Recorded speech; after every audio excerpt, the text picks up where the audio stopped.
Okay, so quick introduction. I'm Anders Johnsen, I'm from Toit, and we've been using the past 2 years building our own IoT platform.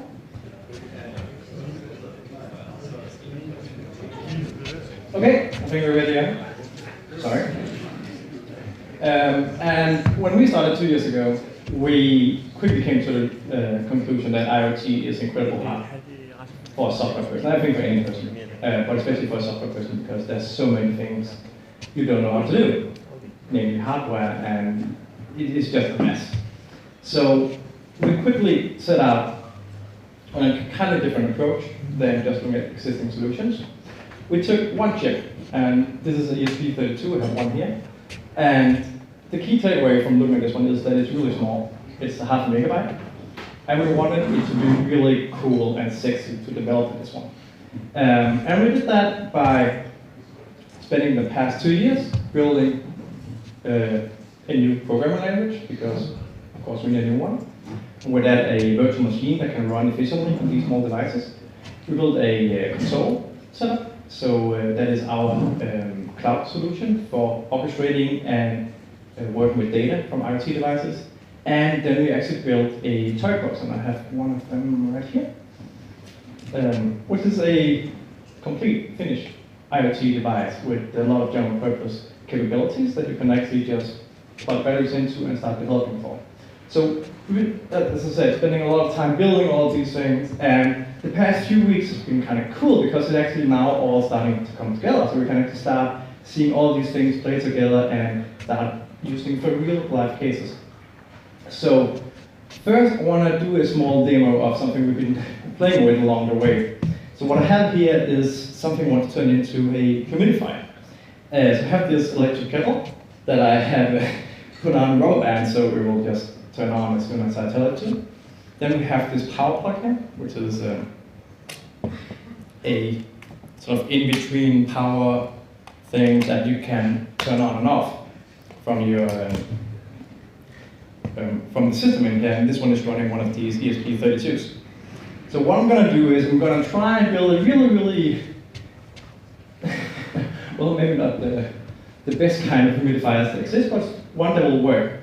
So when we talk humidifiers, the first thing we want to do is, of course, to read out the humidity, and luckily this device does that for us. So the first thing we're going to do is we're going to read out the humidity. And we'll do that here, and we'll just print that. So first thing I want to mention is that this device is connected directly to my laptop through Wi-Fi link. And I'm running our development tool locally. You can see this is our development stack running on my machine with this single device connected to it, and you can see called Power 01. So what I'm going to do, I'm going to take our command line tool and tell I want to play with this one, and I want to run our power.toit. Humidifier. And this will compile the code, send it to the device, and send back to result. And here we go, we can see that currently we have 32% humidity. That's cool. There's also a relay in this one that I can use to actually turn on the electric kettle, so I'll let's go ahead and do that. So that one, the relay, that on, and then the loop. I'm gonna loop through, and wait a second. I'm gonna print out the humidity.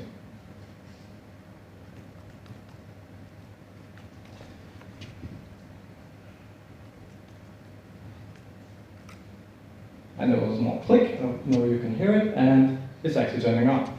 So this one will slowly start boiling. And when it does that, we should hopefully see the humidity start going up. And of course, we don't want this one to run forever, right? At some point, we actually want to turn it off again. So what we're going to do is to actually put in a safeguard. So as soon as we get to some value, we want to turn it off again, wait for it to get below some value, and then we're going to turn it on again. Right? So we're going to change this logic a little bit. So if the humidity is getting above looking at this, maybe we should say 35. We're going to turn it off. I don't know if you can hear it, it's starting to boil. And if it's not, I will turn it on. Very simple loop. Run through, scan it every single second, and actually every second like that. I'm going to stop the current one and click off, and I'm going to run the new version. This is what we want from IoT. We want something that we can interact with along the way. I want to remind you, this is just a tiny, tiny chip with 0.5 megabyte of memory, and we're still capable of running these programs as was an app or a web page, right? It's really, really simple. And now it's really starting to boil. And we're starting to generate some humidity. And slowly we can see it starting to rise, and hopefully,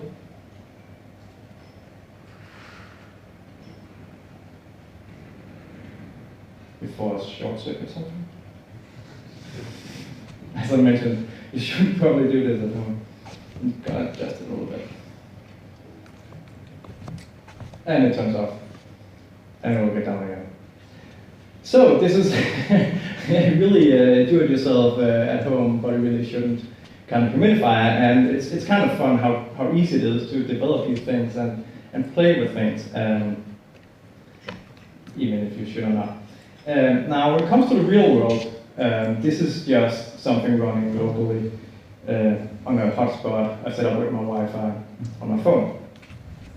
In the real world, you want to work with something that is actually in production.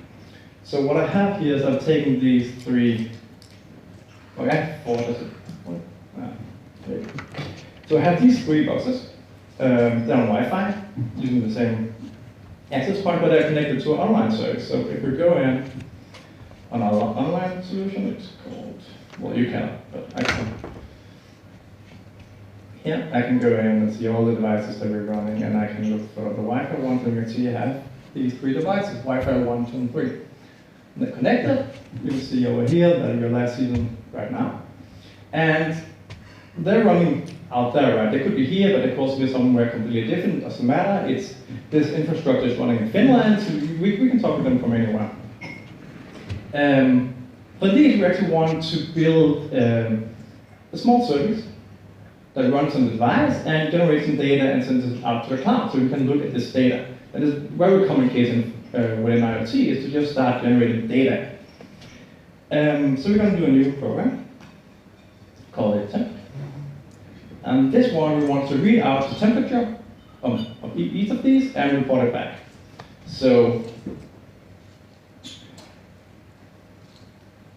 first one, we want to peripherals to work with the actual low-level components of these, and we want to work with metrics, because this is what temperature data is. It's just a metric of some value.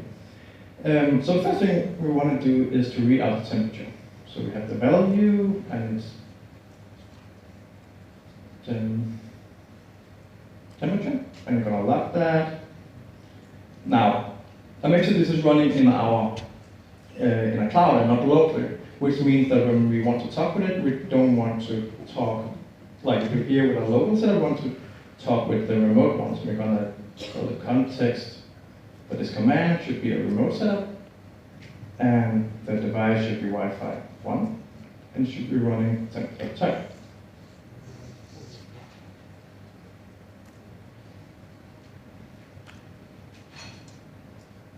I think I got it. And you can see it's reading out the temperature 27. That's cool. Let's generate the metric.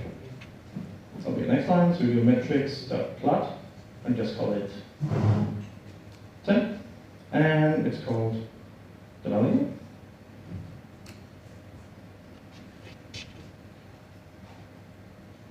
And that's it. We generated data and send it to the cloud. We'll go back to that part in a minute.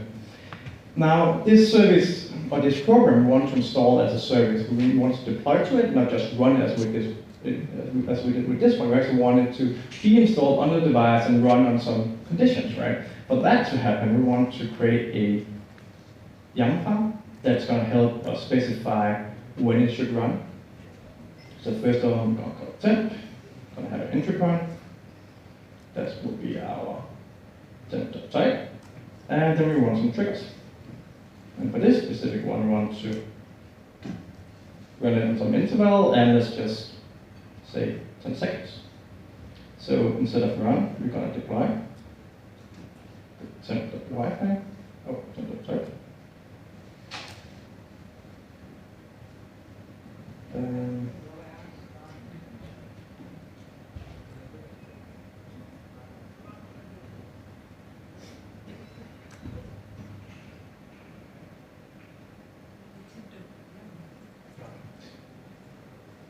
Oh yeah, thank you. That's good. It was not even. Yeah, there we go. So now we installed it to the device, and we go into our Wi-Fi 1, look at jobs, and we see it's running this one right now. Cool. So we have data. Okay, create a graph.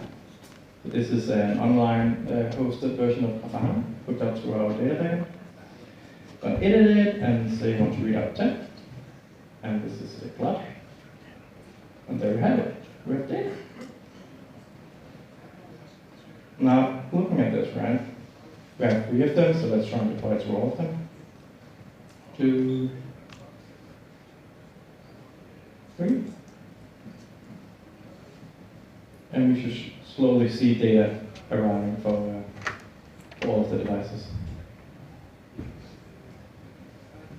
The next one. And there we have it.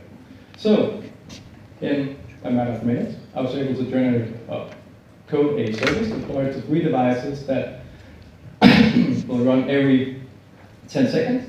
And I can go in and modify it as I want to.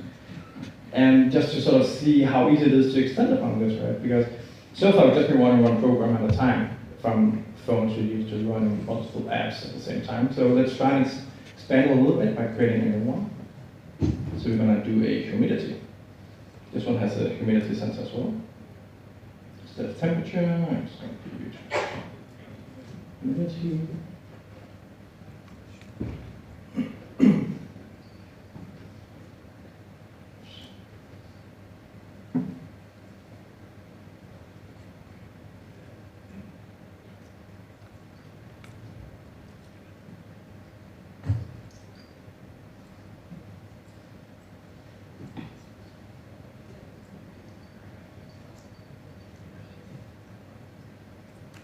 And there we go.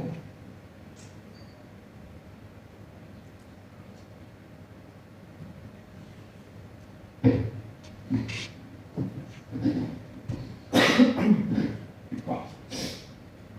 Cool. And we'll go back here. Sorry, gonna duplicate it and create one for humidity.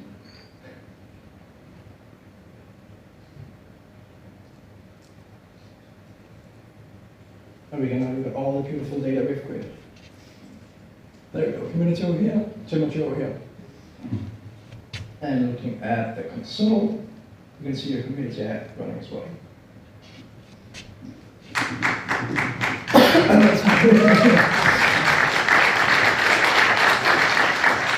Yeah, so that is actually the demos I have. And I hope I've gotten across the message that doing IoT can be easy. At least that's what we're trying to do, make it comfortable. We also take away a lot of the low-level parts that people like to toy around with, right? But we want to make this approachable by software engineers that can just sit down, play with it, get going, and actually consider how do I deploy this? How do I go out, take this hardware, and put it somewhere that's meaningful to me? So, yeah, I don't know how time-wise